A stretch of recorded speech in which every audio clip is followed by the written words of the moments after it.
के लिए कोशिश करेंगे, कोशिश करते रहेंगे, देखते हैं क्या होता है। लेकिन हालात देश के बहुत खराब हो चुके। शहरों का नाम बदल किया जा रहा है। मुगलों का राज था यहाँ पे, मुगलों के राज में सारे भारत में अगर चाहते वो मुगल चाहते 52 साल तक औरंगजेब रहमतुल्लाह अलैह घोड़े पर थे। और उस जमाने में, आज आप कुछ भी कह लीजिए जो कहना कह लो, लेकिन उस जमाने में भारतवर्ष सोने की चिड़िया था, गांव गांव में लोगों के पास सोना था। और इसके बाद जो है भारतवर्ष की जो सीमाएं थी वो अफगानिस्तान और बर्मा तक मिली हुई थी। आज अगर इतने जालिम थे वो लोग, आज के कहने के हिसाब से हिंदुओं को मारते थे, मंदिर तोड़ते थे, तो मेरे भाई एक भी नाम जो शहरों का है ना वो हिंदू नहीं रहता, वो बदल दिया जाता। आज जो रामपुर कब बना है? रामपुर बना है मुगलों के राज में। सीतापुर कब बना है? मुगलों का राज बना है, लेकिन नहीं किया गया। अयोध्या कब बना है? मुगलों का राज बना है, लेकिन नाम नहीं चेंज किया गया। अब ये लोग आने के बाद रामचरितमानस मुगलों के जमाने में लिखा गया है। और अब महाराष्ट्र में 3 ही जिला है मुसलमान, 36 जिले हैं, 33, और 3 नाम मुसलमानों के नाम। एक नाम था औरंगाबाद, दूसरा उस्मानाबाद, तीसरा अहमदनगर। बर्दाश्त नहीं है। वो भी जो है ना तुरंत उसको जो है निकाल दो, बदल दो। ये इस तरह की जो इनकी आज वो है ना मानसिकता है, वो नफरत की मानसिकता है। मैं समझता हूँ ये चीजें देश में खत्म होना चाहिए दोस्तों। अभी आपने देखा कि एक जो आफ्ताब पूना वाला, उसने किसी लड़की को मार के जो है उसके टुकड़े को जाकर रोजाना जंगल में फेंकता था, श्रद्धावाद कर। और उस वक्त जो है ना पूरे महाराष्ट्र में पत्रकार भाई इस बात को मानेंगे कि इन्होंने सकल हिंदू समाज आक्रोश रैली, क्यों कि आफ्ताब ने एक हिंदू लड़की को मारा। अरे भाई, आफ्ताब अगर मुसलमान है तो हिंदू भी ये कर सकता है, मुसलमान भी कर सकता है। क्रिमिनल तो हर मजहब में होते हैं, ऐसा नहीं खाली एक ही मजहब में है, हर मजहब में। और जबरदस्त तरीके से मुसलमानों के खिलाफ नारे लगाए गए, मस्जिदों पर जाकर कुरान शरीफ जलाया गया, अब दरगाहों का घेराव किया गया। और बाद में फिर वही बात कि आफ्ताब पूना वाला मुसलमान नहीं हो, वो जो है पारसी है। जब किसान पर बात करते हैं वो पारसी था। और उसके बाद जो है मेरे पास 10 लिस्ट है, अभी 10 लिस्ट है। उसके बाद एक जो है उसके अंदर ढाबे के अंदर एक हिंदू ने एक लड़की को मारा, फ्रीज में डाला और उस कमीने ने उसी को शादी किया। ऐसा आदमियों को सोचिए आप।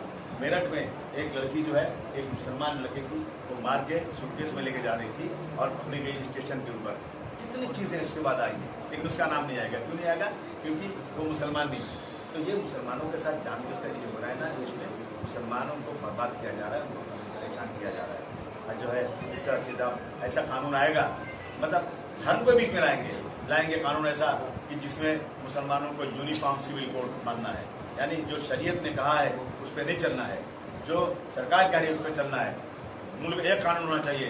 मैं पूछना चाहता हूँ सरकार से, मुल्क में एक कानून होना चाहिए, तो आदिवासियों को बाहर क्यों कर दिया आपने? एक कानून लाइए, उनको बनाइए उसमें आप, लेकिन आपकी हिम्मत नहीं, आदिवासियों को चले जाएंगे आप, सिर्फ मुसलमान को बुलाएंगे। यही चीज़ें हम सब लेकर के हम सब निकले हैं और हम कोशिश करेंगे, सोए हुए लोगों को जगाएंगे कि जागो। डॉक्टर भीमराव अम्बेडकर जो 32 डिग्रियों का मालिक, बहुत पढ़ा लिखा इंसान, उसके संविधान को बचाने के लिए आपको अपनी जान भी देना पड़े तो जान दीजिए, लेकिन इस संविधान को जीवित रखना है। ये चीज लेकर आपके बीच में आए। सब समाप्त हो जाएगा, ये उस समय होगा जिस समय राजनीति और धर्म को अलग कर दिया जाएगा। अगर राजनेता धर्म का इस्तेमाल बंद कर देंगे तो ये सारा मामला बंद हो जाएगा हेड स्पीच का। लेकिन राजनेता जो है ना, उसमें लाकर धर्म के बारे में बात करके लोगों को उकसाते हैं।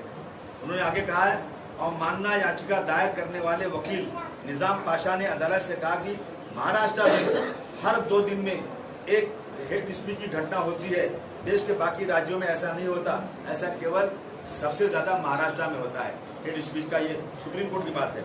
अवमानना याचिका ने कहा कि याचिकादार ने कहा कि महाराष्ट्र में पिछले 14 महीने में कम से कम हेड स्पीच के 50 घटनाएं सामने आई हैं। ये घटनाएं वो हैं जो अखबार में छपी हैं, मीडिया में आई है। उसके अलावा बहुत सारी घटनाएं जो मीडिया में नहीं आई हैं।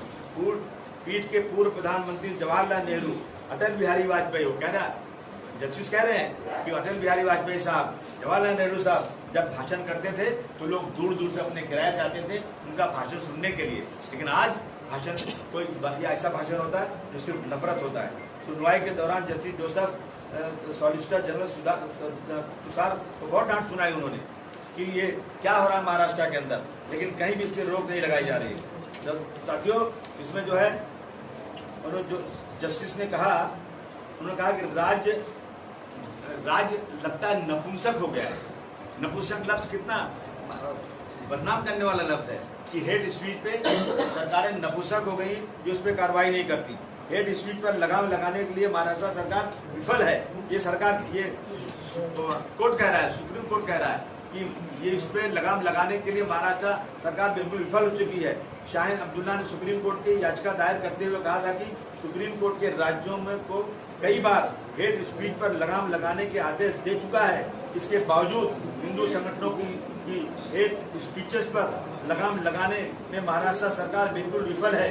याचिकाकर्ता ने मांग की थी कि महाराष्ट्र सरकार के खिलाफ अवमानना की कार्रवाई की जाए, लेकिन आज तक कोई कार्रवाई नहीं हो रही है। अब ये देखिए, अब हेट स्पीच का मामला ये है कि अभी यहाँ पे सतारा जिले में कौन सा वो अपना एक छोटा सा कस्बा है, वहाँ पर उस कस्बे में एक लड़के ने किसी मुसलमान लड़के का मोबाइल हैक कर लिया और उस मोबाइल पर छत्रपति शिवाजी महाराज के बारे में अपमानित शब्द लिख दिया। उसका लिखना क्या था, अभी उस लड़के ने उसका मोबाइल उसने तो किया नहीं, किसी ने हैक किया। और बाद में जब इंक्वायरी हुई तो पुलिस ने माना कि जिसने हैक किया उसको पकड़ा गया। लेकिन उसके पहले 1000 लोगों ने गांव में जो है सावली पुसीराम गांव का, जहाँ वहाँ पे उसे सावले, वहाँ पे लाइट बंद करके हमला कर दिया पूरा। और एक उसमें जो है एक नूरुल हसन शिकलगर जो इंजीनियर था, मस्जिद में उसका मर्डर कर दिया। इससे ज्यादा बुरी और क्या बात है।